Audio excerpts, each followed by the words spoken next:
Good morning, everybody. Edward Leos here, publisher of the Hotel Guide and your host of Travel Talk. Really excited about today's episode because I have my wife with me again in the studio. So happy to have you on the show again, Roxann. How's it going?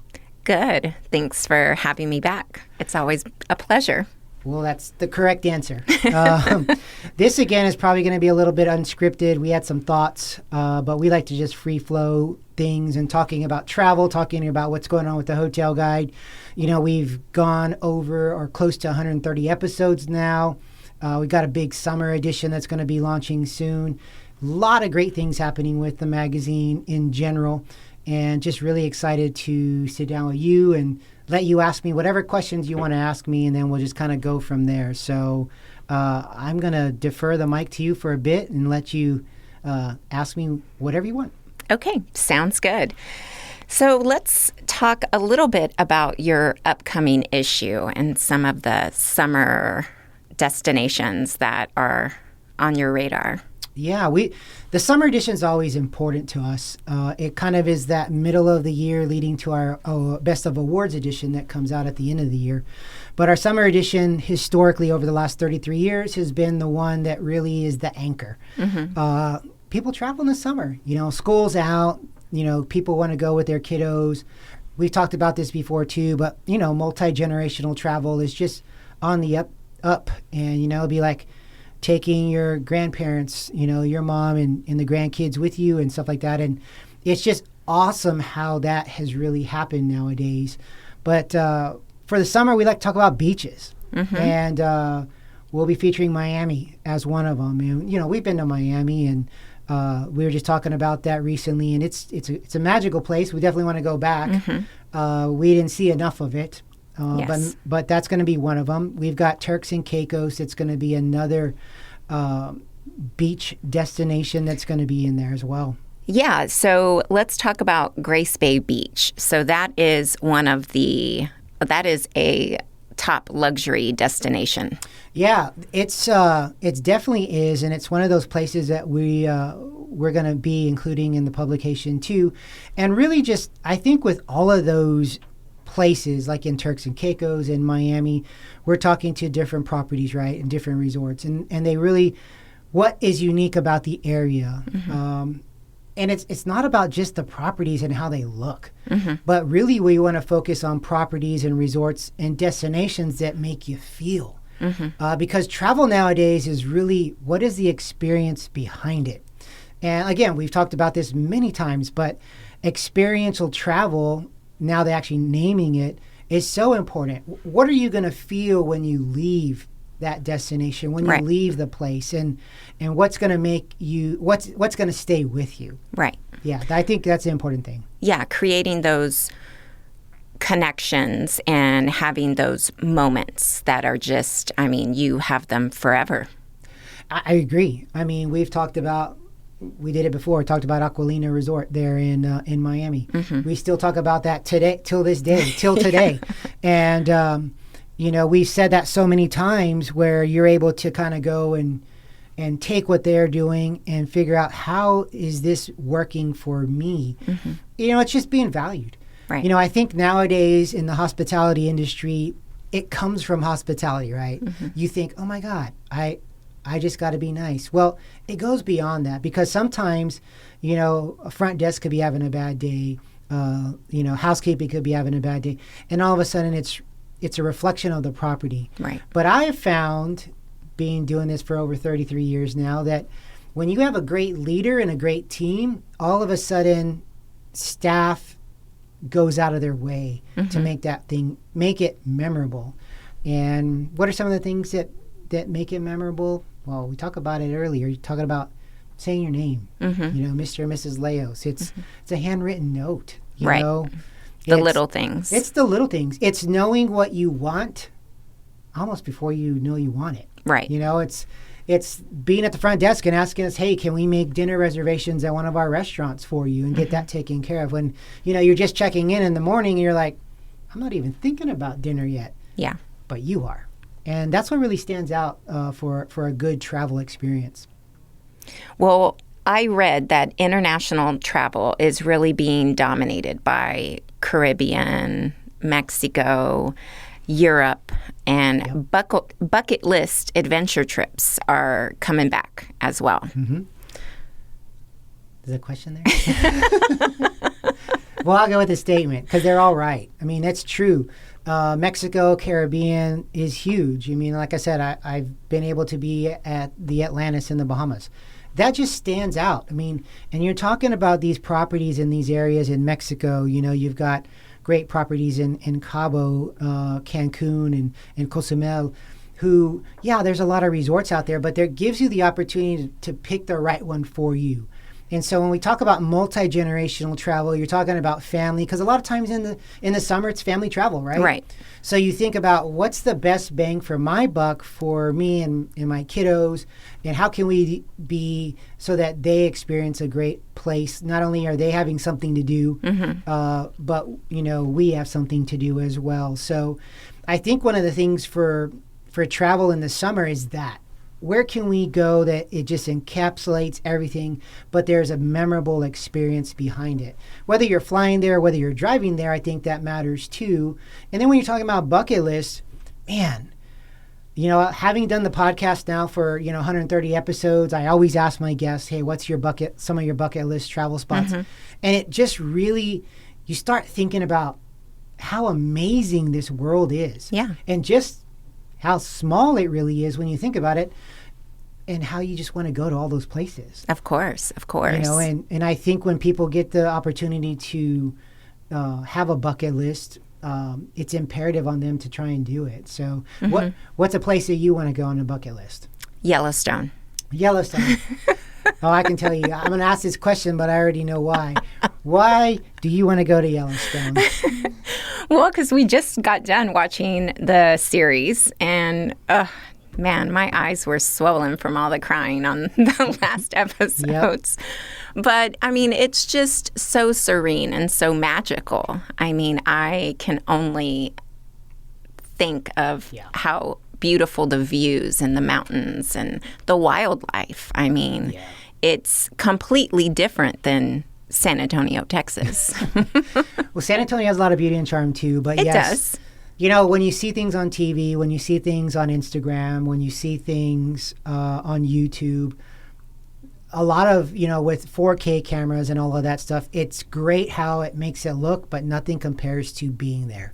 In person. We go places and we're like, oh, let's get a picture of that sunset, and it just does not do it justice. And so, I knew you were going to say Yellowstone, and I knew the reason why. Yes, we were late to the dance. We showed up late and just finished watching Yellowstone when that show was already done a few months back. But it is a place that beckons you to want to visit, and I think it's one of those places that would change you when you leave.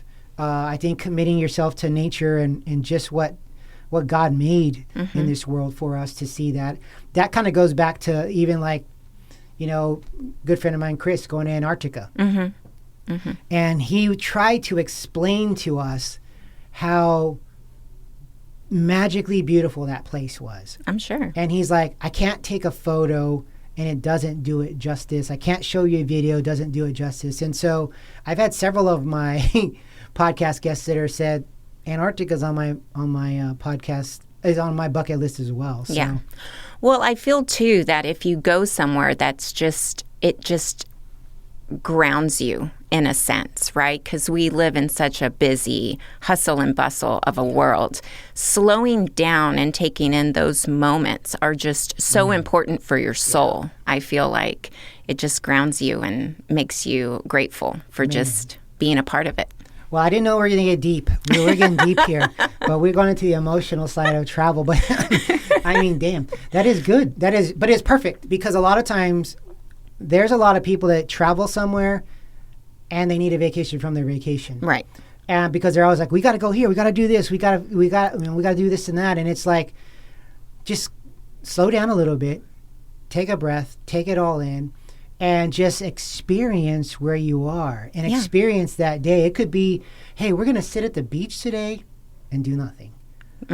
But really, like, hear the waves, hear the sounds, hear the seagulls, hear the sip of the margarita, feel that on your lips and just be able to go, how am I present in this moment? Because you're right, we are in a more type of society. We're bombarded by so much. I just did a presentation on that.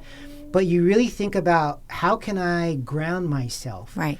And that's why from a wellness side too, wellness travel, which is important in our magazine too, is taking off. It's a multi-billion-dollar, soon-to-be trillion-dollar industry. But why? Because people want to experience wellness. Do you know that there are actually sleep retreats? Sleep retreats? Sleep retreats. Like literally to get your body reset, to get you grounded so that you come back rested, better prepared, understanding how your sleep patterns should integrate with your real life patterns. But there's places out there in this world that are doing that. And it's like selling, I'm going to go sell you bottled water. Well, back in the old days, we're like, we used to drink from the water hose when we were out, outside playing, right? The manguera. You're like, I'm never going to buy a bottle of water. I go to the sink and get it. Then, all of a sudden, bottled water comes out and you're like, okay, I'm going to buy a bottle of water. Well, that's the same thing with like these specific type of wellness retreats. It's people need to feel grounded. And I'm glad you brought that up. That was totally unscripted. But wellness is a huge portion of summer travel too. Mm-hmm. If we can encourage any of our listeners out there, it's really to take your experience and experience it. Right. I mean, it's that simple. I mean, I think of what would be my ideal, morning of a vacation. And if we were to go to Yellowstone, let's say, for instance, we go, getting up in the morning, grabbing a cup of coffee and sitting outside, drinking it would be, that would be it for me. I would add with a buffalo roaming in front of us too. Sure. That would be amazing. But yeah, you're right. I think that would be the perfect place. It's being in nature is important. I think that's a good grounding atmosphere. It's probably why we like to go hiking and go on trails, especially when we travel as well. We're active, and there's some people that are active. Cool. There's adventure travels. We're talking about those things too, but also the ability just to be. And we cannot stress that enough to all of our listeners out there, the importance of just being in the moment, being present, and eliminating a little hustle and bustle so your vacation doesn't become a job. Right. I mean, that's just as plain and simple as it can be. Yeah. So, but I think that's some good thoughts right there. Do you have any other questions? I don't think so. I know, Mexico City is getting a huge surge of interest, and Costa Rica, I mean, you've got eco and adventure travel. So we're actually going to have Costa Rica also in our publication this coming up. That's one of our 5 national destinations that we're going to have. So Costa Rica is massively, ecotourism is a big deal there. Mm-hmm. And ecotourism, we just finished Earth Day, a few weeks ago.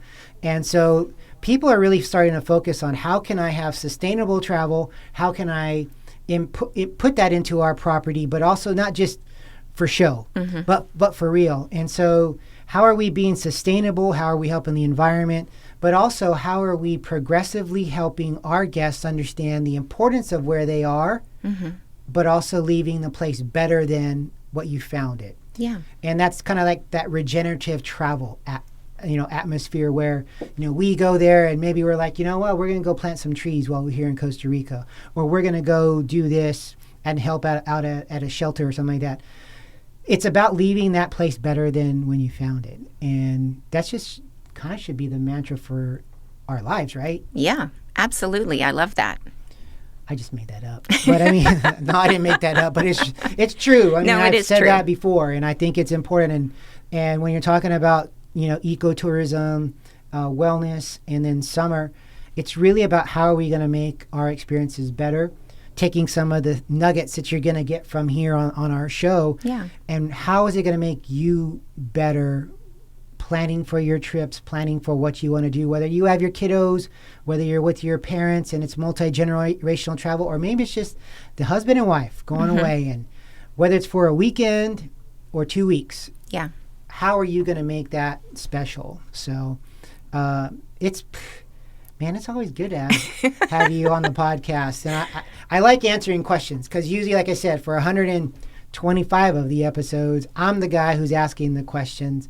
But sometimes I have things to say. And so I love to push you out of your comfort zone and have you ask me these questions because I think it's important. I think it's important for our listeners to hear the voices of the hotel guide. And I like the fact that you come into the studio to show that you're a part of it and that you're a big part of what we're doing here at the Hotel Guide. So it's not just Edward and his board of advisors, but he's got a outstanding partner and wife who's there supporting along the way and giving me insights. He does give me direction on what we should feature and who we should talk. And hey, I was on YouTube and I think you should interview this person, or on Instagram. So thanks for being on the show again. Of course. Happy to be a part of this. That's a great answer. That is the answer. I love that. But hey, to all of our listeners, readers, everyone out there in the world listening to us, we love our little podcast and we love our listeners. Follow us on The Hotel Guide. It's pretty simple. We're a small business here in San Antonio, Texas, but we've got big plans and big ideas, and we want to help people travel and make more memories, and being able to do that through all the people that we interview in our podcast on a daily basis, or on a weekly basis, I should say. But thank you for being on our show. Follow us, like us, subscribe us to us. And until next time, everyone, take care, and we'll talk soon.